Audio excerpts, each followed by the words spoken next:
지난주에 봤던 본문 9장 36절에 보면 무리를 보시고 불쌍히 여기시니 이는 그들이 목자 없는 양과 같이 고생하며 기진함이라 그랬습니다. 에스겔 34장에 보면 버림받고 상하고 찢긴 양을 비유한 이야기가 나옵니다. 양들이 노략거리가 되고 들짐승의 밥이 되었습니다. 돌봐줄 목자가 없었기 때문입니다. 이스라엘의 목자들, 왕과 이 제사장들, 거짓 선지자들, 하나님이 맡겨주신 그 양떼를 돌보지 않았습니다. 그 누구도. 하나님께서 양을 돌보고 회복시키시기 위해 그래서 친히 양떼의 목자가 되십니다. 그분이 바로 예수님이십니다. 예수님은 목자 없는 양과 같이 고생하며 기진하는 걸 보고 불쌍히 여겼습니다. 그래서 위로하시고 치유하셨습니다. 이제 이 일을 함께 할 그 목자, 동력자를 주님께서 세우십니다.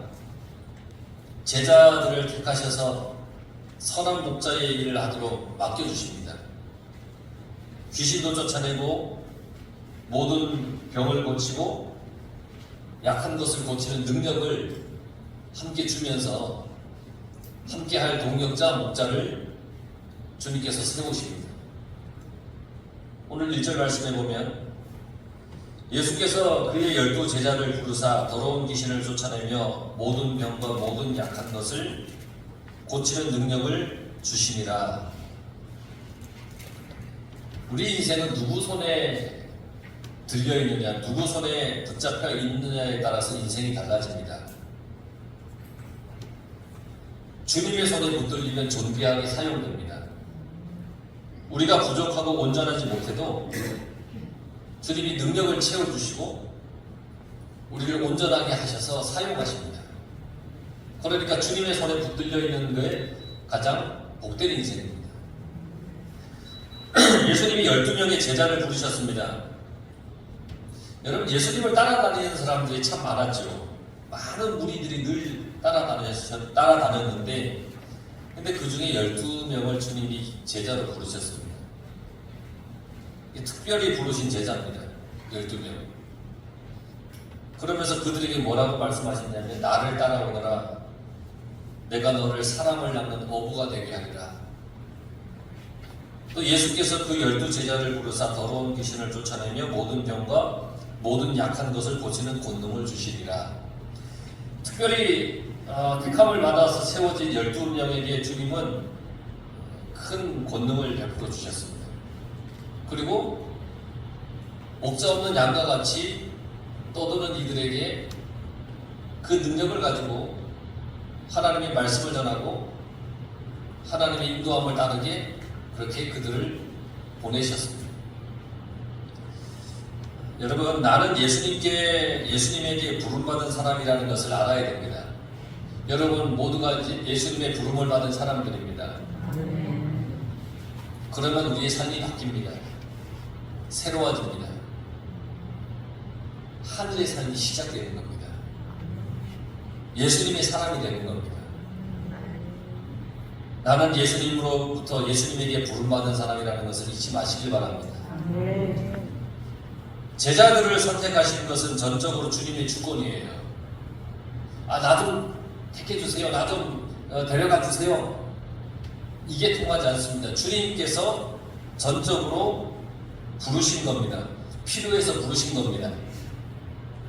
근데 왕권과 같은 겁니다. 왕이 임명하는 겁니다. 왕이 부르는 겁니다. 왕이 부르는데 안 됩니다, 싫습니다 라고 할 수 있습니까? 왕의 임무를 전달하기 위해서 왕이 부르는 겁니다. 그러니까 왕의 어떤 메신저가 되는 겁니다. 왕의 말을 전달하는 사람이 되는 겁니다. 거기에는 자기의 생각을 더할 수도 없고 왕이 전한 그 말을 뺄 수도 없습니다. 그대로 전해야 되는 그 역할을 해야 되는 겁니다. 이 모든 것을 부르는 것은 예수님의 전적인 주권입니다. 그런데 여러분, 당시 이 바리새인들과 종교 지도자들이 예수님을 죽이려고 혈안이 되어 있습니다. 그러니까 이걸 보면, 그 시대의 그 상황을 보면 예수님의 부르심에 응답한다라고 하는 것은 사실 결코 쉬운 일은 아닙니다. 주님의 부르심을 받아들여서 제자가 되는 것은 내가 내 생명을 내놓기까지 임무를 다 하겠습니다 라고 하는 의미가 포함이 되어 있는 겁니다. 그리고 주님이 부르실 때 보면 선택하시는 기준이 나와 있지 않습니까? 성경에 보면 몇 세 이상, 몇 세 이하 뭐 이런 것도 없습니다. 뭐 얼마큼 가지고 있냐 이것도 없습니다. 뭐 어떤 직업을 가지고 있느냐 이런 기준이 없습니다. 예수님은 어떤 세속적인 기준을 내세워서 선택하지 않으셨습니다. 세상적인 자격이나 조건이 제자의 어떤 기준이 되지 않는다는 겁니다. 예수님께서 선택하신 제자들의 공통점은 뭐 세상적으로 내세울 게 없었다는 겁니다. 내세울 게 뭐가 있습니까? 여러분 예수님의 12제자들 이렇게 한번 살펴보세요. 뭐 내세울 게 뭐가 있겠습니까? 오히려 천대받았던 세리, 평범한 사람, 뭐 어부 뭐 이런 사람들이었습니다. 여러분 평범한 사람이 주님께 붙들림 받으면 하나님의 일을 할 수가 있는 겁니다. 또한 예수님은 제자들을 부르셔서 더러운 귀신을 쫓아내며 모든 병과 모든 약한 것을 고치는 권능을 주었다고 했습니다. 이 모든 일이 누가 하는 일입니까? 예수님이 했는 일입니다. 우리가 지금껏 마태복음을 쭉 봤잖아요. 병을 고치고 더러운 귀신을 내쫓고 약한 것을 고치는 그 일을 누가 했어요? 예수님이 다 하셨습니다. 그런데 그 모든 것을 12제자에게 할 수 있도록 권능을 내주셨다는 겁니다. 하나님의 나라를 전파하며 앓고 있는 자들을 고치라고 파송하는 겁니다. 주님의 부름에 응답하면 주님께서 하늘의 권능을 주십니다. 여러분 주님의 그 부름에 아멘하고 응답하면 하늘의 권능을 주시는 거예요. 더러운 영을 제어하는 능력을 주신다고 그랬어요. 주님이 부르셨어요. 부르사 이 소명이에요. 부르는 거예요. 신앙생활은 이 소명에서부터 시작하는 거예요. 아, 주님이 나를 부르셨구나. 주님이 나를 부르셨기에 여러분들이 지금 이곳에서 예배를 드리러 나오는 거예요. 그걸 믿고 그걸 깨달으니까 나오는 거예요. 예수님이 12명의 제자를 부르셨어요. 그들에게 권능과 능력을 주셨어요. 더러운 귀신을 제어하고 병을 고치는 권능을 주셨단 말이죠. 여러분들에게도 이러한 권능이 임하길 간절히 바랍니다. 내가 무슨 그런 권능이 내게 있을 수 있습니까? 아니에요. 주님의 제자로서 여러분들이 주 안에서 온전히 살아가기를 소망하고 또 주님의 부름이 내게 있다라는 확신과 믿음으로 살아가면 주님이 그런 권능을 주신다고 그랬어요. 주님의 부르심에 응답하면 하늘의 권능을 주신다고 그랬어요. 그러니 여러분 주님이 나를 부르셨다는 것을 확신하며 믿으며 감사하며 살아가시길 바랍니다. 2절에서 4절에 보면 12제자의 이름이 이렇게 기록이 되어 있습니다. 예수님이 12제자. 대표적으로 보면 베드로라고 하는 시몬이 나옵니다. 베드로의 원래 이름이 시몬입니다. 원래 시몬입니다. 예수님께서 게바라고 하는 아람어 이름을 지어주었습니다. 그 시몬을 넌 게바라 해라, 게바라고 이름을 지어줬어요. 이 반석이라는 뜻이에요. 근데 이 반석, 이 바위의 헬라어가 베드로예요. 그러니까 이 베드로는 반석이에요. 게바. 예수님이 지어준 이름이에요. 별명이에요. 베드로라고 하는 이 별명은 사실 시몬에게는 사실 어울리지 않는 별명이에요. 왜냐하면 그 베드로의 성격에서 잘 나타나요. 베드로의 성격은 매우 급해요. 변덕스러워요. 잘 변하고 불안정해요. 이게 베드로의 성격이에요. 그런 사람에게 반석이라고 하는 별명이 사실 어울리진 않잖아요. 우리가 누군가의 별명을 지어줄 때 그 뭘 보고 지어줍니까? 그 사람의 특징을 보고 이렇게 별명을 지어주잖아요. 근데 이 시몬에게는 게바, 베드로라는 이 별명이 사실 어울리잖아요. 그의 성격을 보면. 그런데 예수님이 베드로라고 하는 이름을 그에게 더해주셨단 말이죠. 왜 그러셨을까? 예수님이 잘 사람을 파악 못해서 그냥 막 붙여줬을까요? 아니에요. 예수님의 뜻은 그래요. 내가 너를 택했다. 내가 너를 불렀다. 지금은 부족하고 불안정하고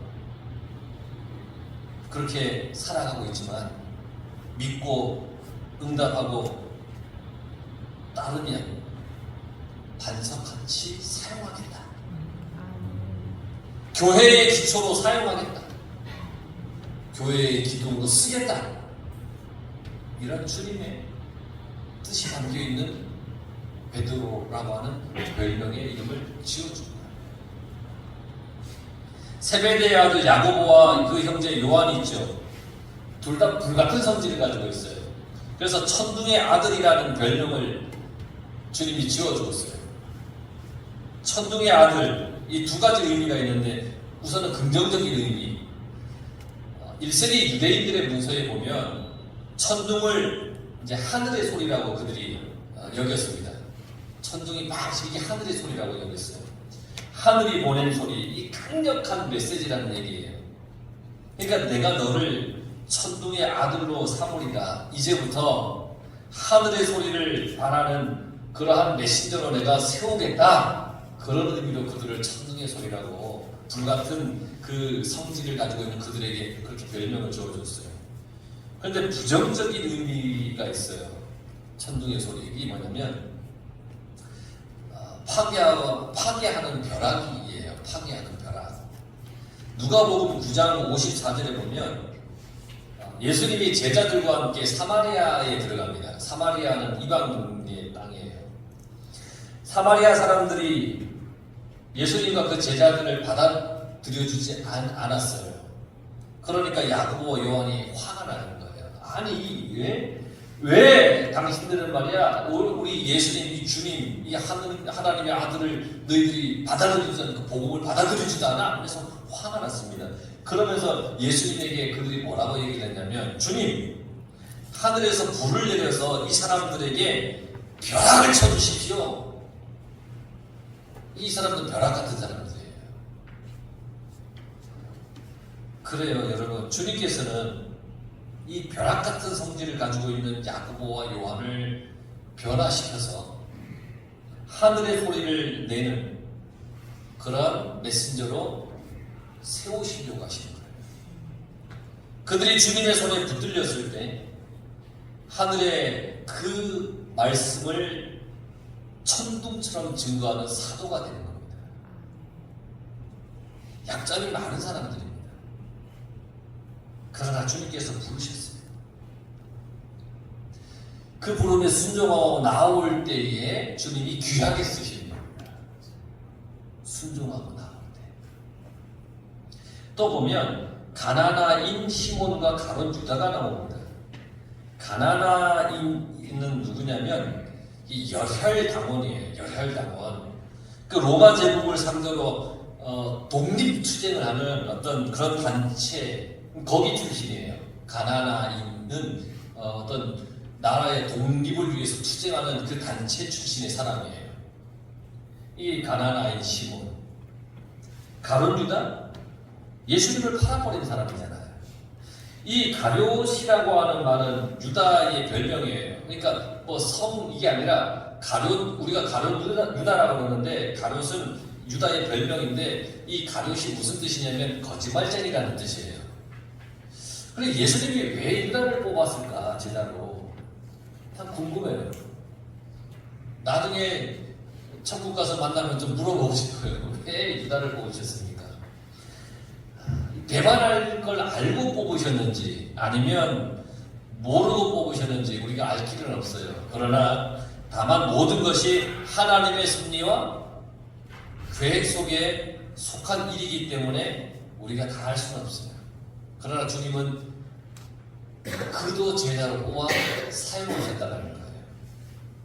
여러분, 예수님께서 우리와 함께 있고 싶어서 우리에게 능력을 부어주시려고 우리들이 귀신을 쫓아내고 병 고치는 그 능력을 나타내게 하려고 우리를 부르신 거예요. 주님의 부르심에 응답하시기 바랍니다. 주님, 제가 여기 있습니다. 주님, 저를 사용해 주십시오. 주님, 저는 주님의 제자가 되고 싶습니다. 주님의 그 부르심에 아멘하며 우리가 살아가야 됩니다. 그러시길 바랍니다. 5절에서 8절에 보면 예수께서 이 12를 내보내시며 명하여 이르시되 이방인의 길로도 가지 말고 사마리아인의 고을에도 들어가지 말고 오히려 이스라엘 집에 잃어버린 양에게로 가면서 전파하여 말하되 천국이 가까이 왔다 하고 병든 자를 고치며 죽은 자를 살리며 나병한 자를 깨끗하게 하며 귀신을 쫓아내되 너희가 거저받았으니 거저주라, 이렇게 말씀하십니다.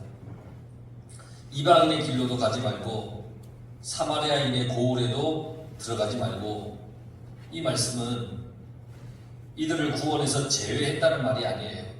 우선 먼저 이스라엘의 복음이 전해져야 된다는 거예요. 하나님이 정해놓으신 순서라는 거예요. 왜 그러십니까? 이게 아니라 하나님이 정해놓은 순서대로 하나님의 일을 해가는 거예요. 그리고는 그들에게 외치라는 거예요. 천국이 가까워왔다. 그리고 병든 자를 고쳐주고 죽은 자를 살리고 나병한 자를 깨끗하게 해주어라. 귀신을 내쫓아라. 너희가 이 모든 것을 거저받았으니 거저해라. 그러면서 그들을 이렇게 내보냈다는 겁니다. 그러면서 덧붙여서 9절에서 10절에 이렇게 말씀하세요. 너희 전내에 금이나 은이나 동을 가지지 말고 여행을 위하여 배낭이나 두볼롯이나 신이나 지팡이를 가지지 말라. 이는 일꾼이 자기 먹을 것을 받는 것이 마땅합니다. 전도 여행을 위해서 미리 어떤 모금을 하지 말라는 거예요. 배낭이나 두볼롯이나 지팡이를 가지지 말고 간소하게 하라는 거예요. 그렇습니다. 여러분, 전도자는 물질을 의지하거나 탐해서는 안 됩니다. 오직 하나님만 의지해야 됩니다. 오직 하나님. 여러분, 내 스스로가 주님의 제자라고 여긴다면 하나님만 의지하며 살아가시길 바랍니다. 사치해서도 안 되고 허영을 쫓아서도 안 됩니다. 이것이 그리스도인의 삶이라는 겁니다. 어느 집에 들어가든지 거기서 머물다 떠나라 그랬습니다. 이것은 더 편한 곳을 찾지 말라는 겁니다. 불편한 자리라도 불평하지 말라는 겁니다. 더 좋은 조건을 요구하지도 말라는 겁니다. 일꾼이 자기의 먹을 것을 받는 것이 마땅하니라. 하나님께서 지켜주실 것이니까 하나님의 자비와 섭리, 그것을 믿으라는 얘기입니다. 나를 일꾼으로 하나님께서 보내셨는데 먹을 것 당연히 하나님께서 주시지 않겠느냐는 겁니다. 여러분, 복음을 전하는 것은, 우리 그리스도인의 삶은 어떤 돈벌이의 수단이 아니라는 겁니다. 먹고 살기 위해서 하는 것이 아니라는 겁니다. 여러분, 주님을 믿고 살아가는 게 내가 먹고 살기 위해서 하는 겁니까? 그게 아니라는 겁니다. 하나님의 은총은 돈으로 주고 사고 파는 것이 아니라는 겁니다. 마음속에 오직 복음을 전하고자 하는 일만 생각해야 함을 가르쳐 주시는 말씀입니다. 11절에 보세요. 어떤 성이나 마을에 가든지 그 중에 합당한 자를 찾아내어 너희가 떠나기까지 거기서 머물라. 전도여행을 다니다가 누구의 집에 들어가거든 그곳을 떠나기까지 거기 있으라는 겁니다. 더 편한 곳을 찾지 말라는 겁니다. 불편한 자리라도 불평하지 말고 있으라는 겁니다. 어떤 여건이 좋은 곳만 찾아다니면 복음을 위한 삶이 아니라 자신을 위한 삶이 되지 않겠습니까? 그렇습니다. 그리스도인은 다른 사람에게 부담을 주는 사람이 아니에요. 다른 사람을 귀찮게 해서도 안 돼요. 섬김을 강요해서도 안 돼요. 여러분 가끔 우리가 전도를 하십시오 그러면 막 강요해요. 막 교회 오라고 강요하는데 복음은 전하는 것은 강요가 아니에요. 복음을 전하는 거예요. 복음은 전하는 거예요. 기쁨으로 섬기는 가정이 있으면 거기에 유하며 쉼을 얻으라 하는 겁니다. 그러니까 여러분 오직 우리는 하나님의 말씀이 전해지기를 소망하면서 어떤 여건이나 뭐 이런 것들 따지지 말고 복음을 전하며 살아가기, 그렇게 간절한 마음으로 그렇게 살아가기를 소망하며 살아가야 된다는 거예요. 12절에서 14절에 보면 또 그 집에 들어가면서 평안하기를 빌라. 그 집이 이에 합당하면 너희 빈 평안이 거기 임할 것이요 만일 합당하지 아니하면 그 평안이 너희에게 돌아올 것이라. 누구든지 너희를 영접하지도 아니하고 너희 말을 듣지도 아니하거든 그 집이나 성에서 나가 너희 발의 먼지를 떨어버리라. 우리는 반드시 상대방에게 평화와 축복을 전하는 사람이 되어야 됩니다. 평화와 축복을 전하시기 바랍니다. 가끔 복음을 전도하다 보면 안 믿어, 넌 안 믿어, 자꾸 하지 마 그러면 막 저주를 퍼붓고 오는 경우도 있어요. 크게 지옥 간다고, 지옥 간다고. 여러분 그렇게 얘기 안 해도 복음을 받아들이지 않으면 지옥 가요. 근데 막 그냥 저주를 막 퍼붓고 이렇게 오는 경우들도 있어요. 우리 교인들 말고, 여기서 예배드리는 분들 말고 다른 곳에 그런 사람들. 그래서 간혹 복음 전하러 갔다가 뭐 하고 온지 아세요? 싸우고 옵니다. 저주를 퍼부니까 막 복음을 전도를 이렇게 당하는 입장에서는 좋은 소리 해도 나갈까 말까 하는데 막 저주를 하는 거예요. 여러분 저주가 아니라 우리는 평화와 축복을 전하는 사람이에요. 평화와 축복을 전하면 돼요. 그가 받아들이면 열매로 믿음의 삶이 되는 것이고, 받아들이지 않으면 그는 하나님의 사람이 되지 못하는 거예요. 우리가 해야 할 일은 전하는 거예요. 뭘 전하느냐? 복음, 평화와 그리고 축복을 전하는 거예요. 자, 너희를 영접하지도 아니하고 너희 말을 듣지도 아니하거든. 주님이 말씀하시잖아요. 복음을 전하다 보면 영접하지 않는 사람도 있어요. 안 받아들이는 사람도 있어요. 복음에는 우리 그리스도인의 삶에는 배척이 있어요. 남들이 막 배척하는 경우도 있다는 거예요. 꼭 그렇게 믿어야 되지 않으면 복음을 전할 때 싫어, 전하지 마, 막 이러면서 배척하는 경우도 있다는 거예요. 그때 그 집이나 성에서 나가 너의 발의 먼지를 떨어버리라, 그렇게 말씀하셨어요. 유대인들은 이방 지역을 떠날 때 먼지를 떨어서 이방 지역과 관계가 없다는 것을 보여주었어요. 그 이방 지역, 하나님을 모르는 어떤 죄악이 가득한 곳이라고 여긴 그 지역을 유대인들이, 선민이라 생각한 유대인들이 그 지역을 딱 지나서 나오면 발에 먼지를 떨었다는 거예요. 아, 거기와 나는 상관이 없는 곳이다. 나는 그 죄와 상관이 없다. 막 이런 의미에서 발에 먼지를 떨어버렸다는 거예요. 그러니까 제자들이 전하는 복음을 거부할 때 이런 행동으로 유대인들에게 교훈을 삼으라는 겁니다. 이런 행동을 보고 유대인들 가운데 회개하기도 했다는 겁니다. 지금 내가 잘못 믿고 있나? 잘못 알고 있는 게 있나?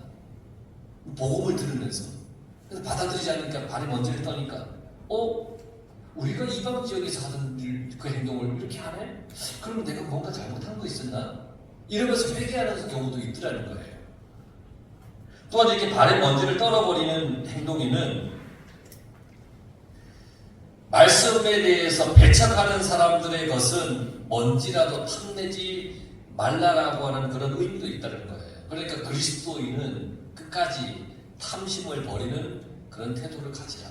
그런 주님의 그런 말씀의 뜻이기도 하다는 겁니다. 그러니까 우리는 오직 주님의 복음을 전하고 축복으로 평안으로 전하기만 하면 되는 겁니다. 그리고 주님이 하신 말씀이 15절, 내가 진실로 너희에게 이르노니 심판날에 소돔과 고모라 땅이 그 성보다 견디기 쉬우리라. 내가 진실로 이르노니, 그 신적인 어떤 강력한 경고의 말씀이에요. 내가 진실로 이르노니, 예수님이 하나님의 능력으로 신적인 강력한 경고의 말씀을 전하는데, 소돔과 고모라는 어떤 것입니까? 아브라함 때에 죄와 타락으로 하나님의 징계를 받은 곳입니다. 불과 유황이 내려서 그 도시를 완전히 불태워버렸습니다. 죄가 만연해서 가득 차서 하나님의 심판을, 징계를 받은 곳이 소돔과 고모라 땅입니다. 그런데 복음을 받아들이지 않으면 죄와 타락으로 멸망한 소돔과 고모라보다 훨씬 더 큰 고통과 징벌을 받을 것이라는 겁니다.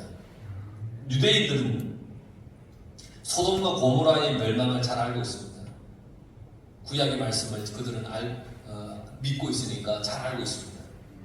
그러니까 복음을 거부할 때 당할 심판의 고통을 충분히 알 거라는 겁니다. 소돔과 고모라 땅이 어떻게 멸망했고 어떤 고통을 당하는 곳인지를 알기 때문에 복음을 받아들이지 않는 자는 마지막 심판 때에 그들보다 더 큰 고통을 받는다.